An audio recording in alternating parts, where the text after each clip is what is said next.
So picture this. It's 2018. There's this massive oil refinery project happening in the Middle East. Huge scale. Oh, yeah, the kind of project where they measure the budget in the billions, right? Exactly. Billions. And suddenly the whole thing gets delayed by 6 months. They are just bleeding hundreds of thousands of dollars every single day. Ouch. I'm guessing it wasn't like a hurricane or something obvious. No, not a hurricane. It wasn't even a sudden global shortage of steel, which you might expect. Right. It was, and this is almost painful to say, it was because someone was sitting in an office working on a file named Final Blueprint V2. Oh, no. Let me guess. Yeah. The crew on the site. Yep. The construction crew out there in the blazing sun was pouring concrete based on a file named Final Blueprint V3. Wow. Just a classic version control nightmare. Exactly. That one tiny administrative disconnect ended up costing millions. It really highlights the hidden risk, you know? Right, because when you are tasked with building a multi-billion-dollar mega project like a power plant or, say, a high-speed rail line, the physical scale is just mind-boggling. But before a single shovel even touches the dirt, there is this hidden, equally massive challenge you have to conquer. The information. The information, the technical drawings, the legal notices, environmental compliance forms. I mean, if you printed it all out, the paper alone would literally fill a stadium. Easily. It's a phenomenal question to ask, actually. How do you manage that? Because at that scale, information is just as volatile as the heavy machinery on site. Right, exactly. So how do project managers prevent absolute catastrophic chaos? Well, a single misfiled document isn't just a localized annoyance anymore. It's a systemic failure. It can trigger a domino effect of massive financial penalties or, far worse, a deadly safety incident. Yeah, you can't just set up a shared cloud drive, invite thousands of contractors, and hope for the best. Oh, absolutely not. That would be a disaster. And that is exactly what we are getting into today. Welcome to today's deep dive. Glad to be here. This is going to be a fun one. So our mission today is to unpack a genuine, real-world employer requirement project information management system manual, or PIMS for short. Right, the PIMS. This particular document, it serves as the absolute law for an EPC contract, which stands for engineering, procurement, and construction. We are going to map out the digital central nervous system of a modern mega project. So, okay, let's unpack this. I really love that description, a digital central nervous system. Because when you look at the source material, it becomes immediately clear that a true PIMS is not just a dumping ground for files. It's not just a giant Dropbox folder. Not at all. It is a highly structured, heavily guarded ecosystem. And it's comprised of 3 distinct specialized tools. Right. What are they? We are looking at document management, contract management, and systems engineering. They work together, but they serve completely different masters, so to speak. Okay, I want to point out right away to you listening, even if you aren't currently managing a giant construction site, mastering how to handle information overload is a superpower.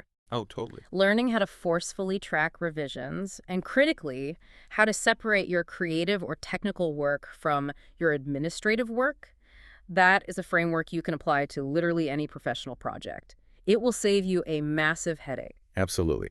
The principles we're extracting from this mega project framework, they scale down beautifully. Yeah, like for everyday projects. Yeah, whether you are building an offshore wind farm or just, coordinating a cross-departmental software launch for your startup, the fundamental logic of how information flows and how it must be protected from human error remains exactly the same. Okay, so before we even touch the specific software tools, let's look at the foundational rule of this entire ecosystem. It sets up what I'm calling the Great Divide. The Great Divide, I like that. It's very accurate. The documents establish a strict, non-negotiable boundary between the Electronic Document Management System, the EDMS, and the Contract Management System, the CMS. Right, Section 2 of the document is very clear on this. Yeah, so if it's a technical drawing, it goes to the EDMS. If it's related to contract administration or money, it goes to the CMS. Exactly. 2 entirely separate worlds. But I want to push back on this a little bit. Yeah. We live in an era where the tech industry is constantly preaching about breaking down silos. Everything needs to be integrated, right? Right, the whole unified workspace pitch. Exactly. So why intentionally build a massive wall between these two systems?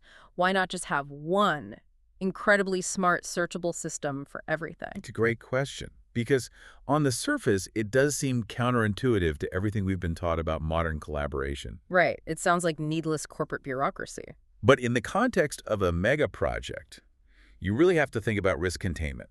Conflating technical design files with legally binding financial claims is a recipe for absolute disaster. How so? Well, think of it like keeping your engineering workshop completely insulated from the lawyer's office. Oh, I like that analogy. So you're saying if I'm an engineer covered in digital grease, I shouldn't be brainstorming in the same room where the lawyers are drafting subpoenas. Precisely. Let's look at a hypothetical scenario to see why this divide is vital. Imagine an engineer realizes a planned pipe layout is going to crash right into a newly reinforced concrete pillar. Okay, so a physical clash on site. Yeah. They need to figure out a workaround quickly.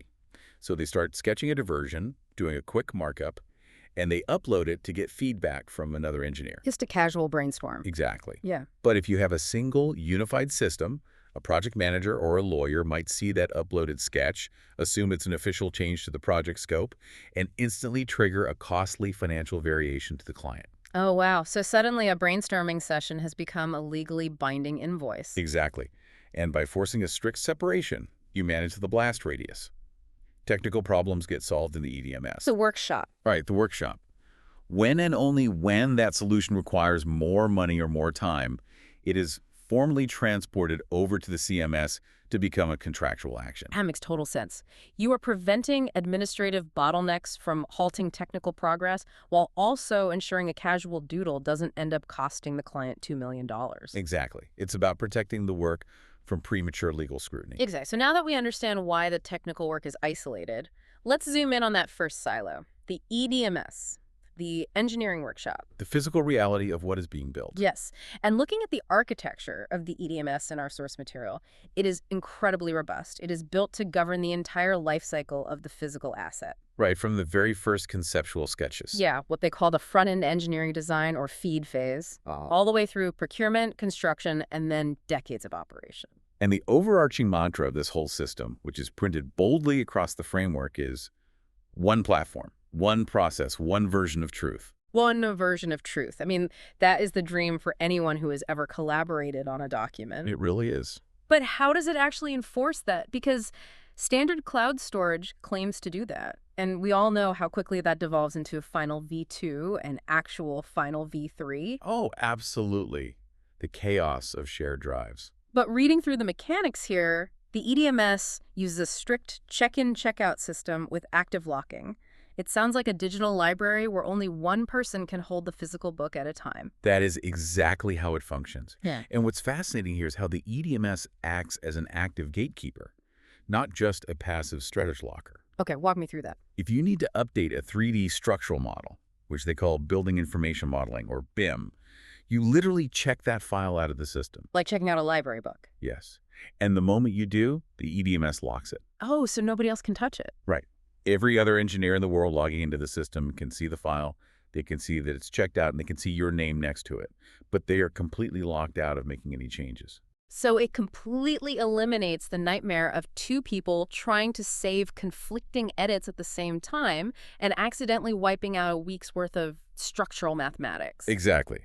You can't overwrite someone else's work. And when you finish your work and check the file back in, the system automatically increments the version number. Oh, I like that. So you don't even name it. No, you don't name it. The system names it. It takes away the human error of naming conventions. But it goes beyond just locking files.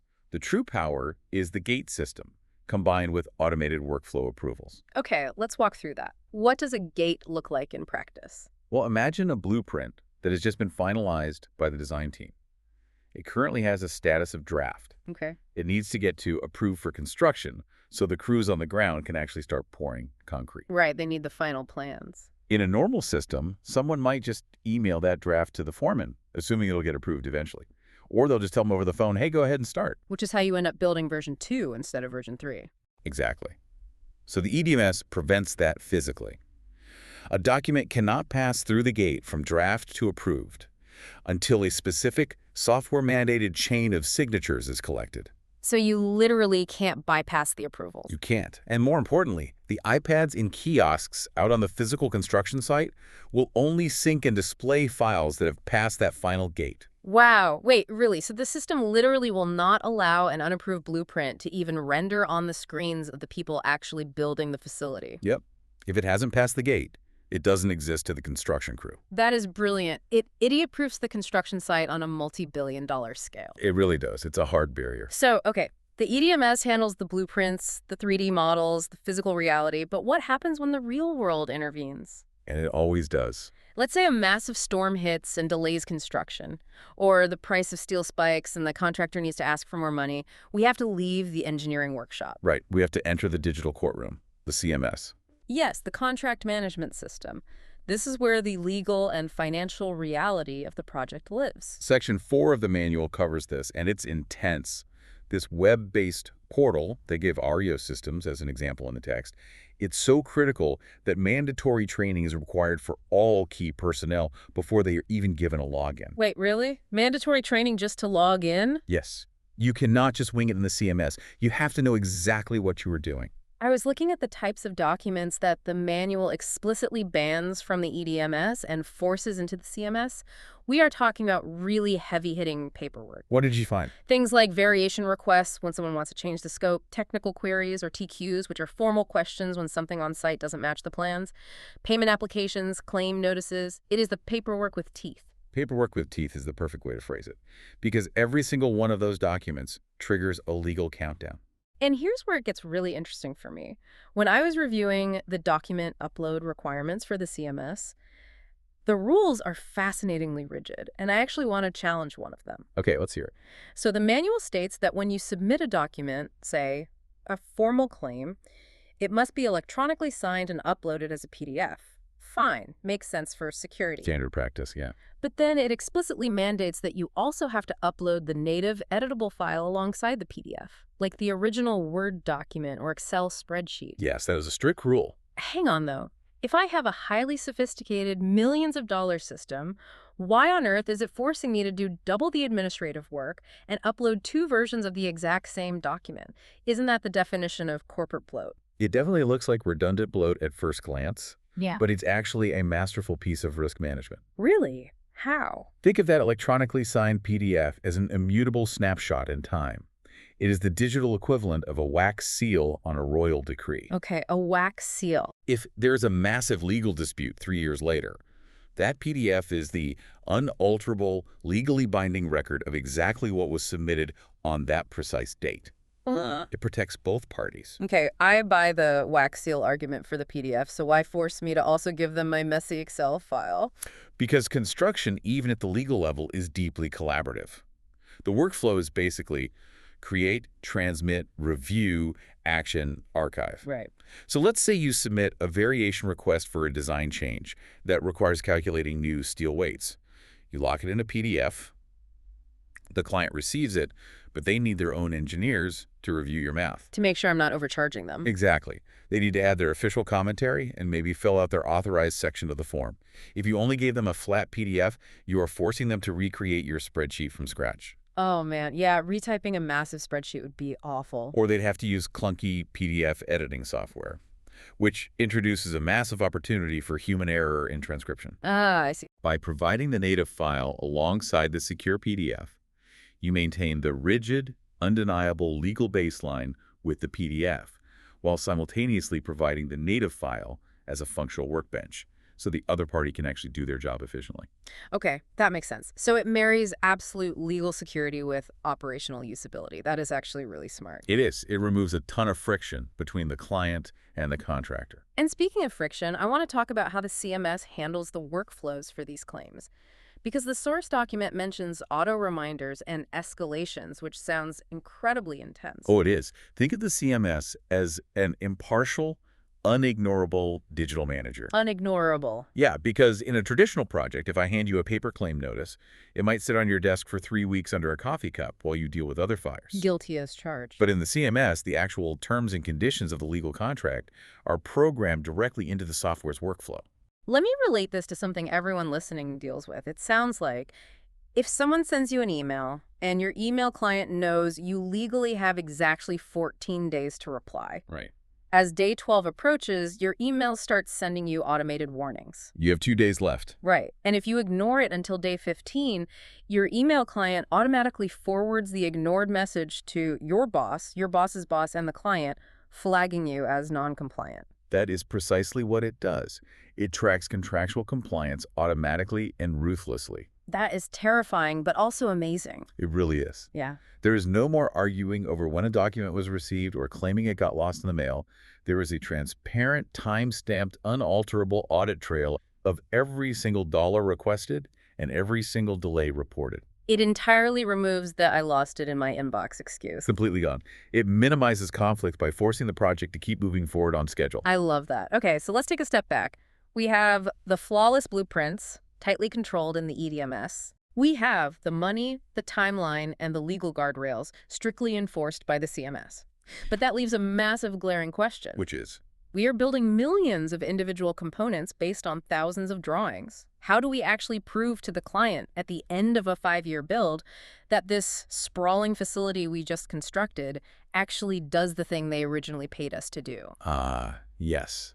And that question brings us to the third and arguably most sophisticated piece of the puzzle. Systems engineering, or the SE tool? The document mentions the SE tool supports ISO 15288 processes, which honestly sounds incredibly dry. How does this actually function as the glue for the whole project? It's all about a concept called end-to-end traceability. It's a disciplined, interdisciplinary approach that ensures we aren't just building parts correctly, but that the parts we are building actually solve the client's problem. Okay, let me try to flesh this out with a real-world scenario to see if I understand the flow. Go for it. Let's say I'm the client, and my massive top-level wish for this multi-billion-dollar project is: this facility must process 10,000 barrels of oil safely per day. Okay, a huge abstract goal. Right. How does the SE tool handle that? Does it break it down? Yes, it takes that massive wish and subjects it to a rigorous decomposition process.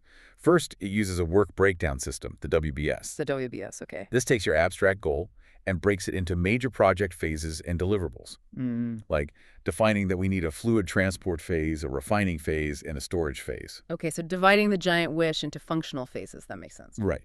Then it moves to the system breakdown structure, the SBS. This maps those phases onto physical reality. It decomposes the facility into specific systems and subsystems. Give me an example. So the fluid transport phase is broken down into a specific pumping station.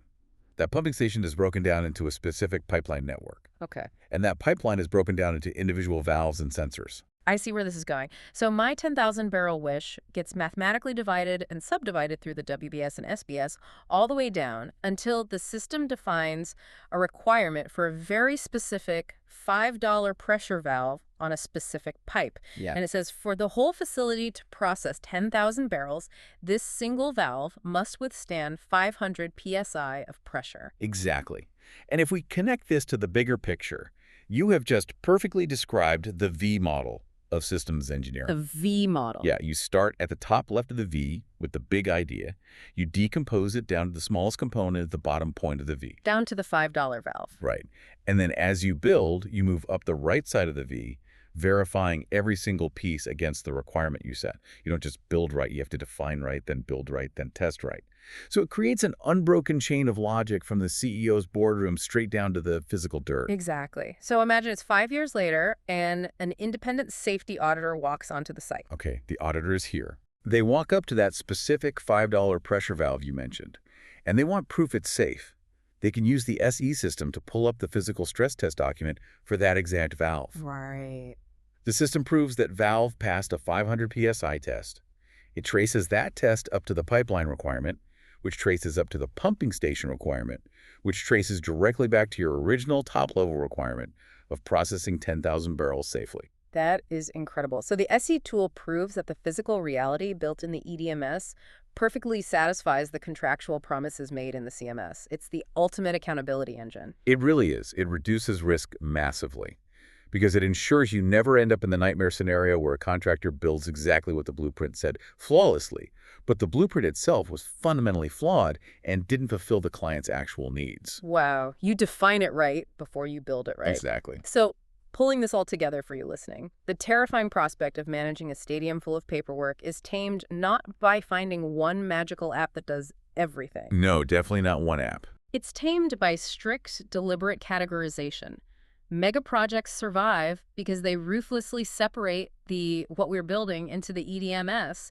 the how we manage the rules and money into the CMS, Yeah. and the proof that the logic holds together into the systems engineering tool. And critically, the professionals managing the project maintain the ironclad discipline to never, ever cross the streams between those systems. Never mix them up. Never. So what does this all mean for you? It means you should make a hard look at your own digital life and your own projects. Are you mixing up your creative, messy brainstorming files with your rigid administrative and financial files? It's such a common mistake. Are you having financial debates in the same document where you are writing code or designing graphics? Because by creating dedicated, mentally segregated spaces for different types of work, you radically reduce your mental friction. Oh, completely. And you protect yourself from making a legally or financially binding mistake while you're just trying to play around with a new idea. It really is about designing a digital environment that protects the integrity of your thinking. But, looking at the sheer rigor of these PIMS tools and how aggressively they manage human behavior, this raises an important question for the future of work. What are you thinking? Well, we've explored how these systems don't just store files anymore. They use strict gate controls that physically lock you out of unapproved plans. Right, the iPads won't even load them. Exactly. They use auto-escalations that tattle on you to your boss if you miss a deadline. They enforce compliance with mathematical certainty. Yeah, they are ruthless. It leaves me wondering, as these information management systems become increasingly automated and intelligent, at what point does the digital system essentially become the true project manager? Wow. Wait, that is a wild thought. I mean, think about it. If the software is dictating the timeline, enforcing the rules, locking the blueprints, and verifying the physical work, are the highly trained human engineers and contractors eventually going to be reduced to mere agents? Like just following orders from the software. Yeah.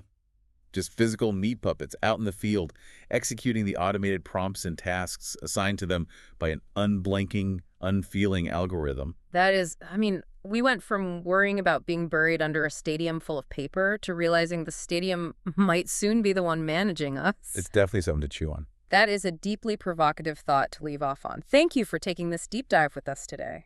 If you're interested in the templates, please visit our shop. The link is in the description. Thanks for watching. Please subscribe and see next time.